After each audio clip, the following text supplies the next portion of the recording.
Hello everyone.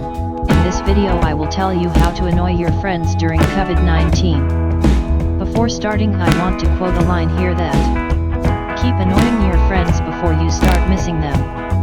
So first thing you can do to annoy your friend is you can send him or her freaky snaps if you're annoying. Second thing is you can comment on his or her old photos on Facebook. Third thing is you can call his parents with voice changer and tell them you are his boyfriend or girlfriend. Fourth thing is text him it's urgent work but not replying him after. Last thing is nothing. I'm crying friends because I cannot meet you. Because you want to meet your friends but couldn't because of coronavirus lockdown. But all you can do is to talk with them on video calls. So stay home, stay alive. See you in next video. Don't forget to like, share and subscribe.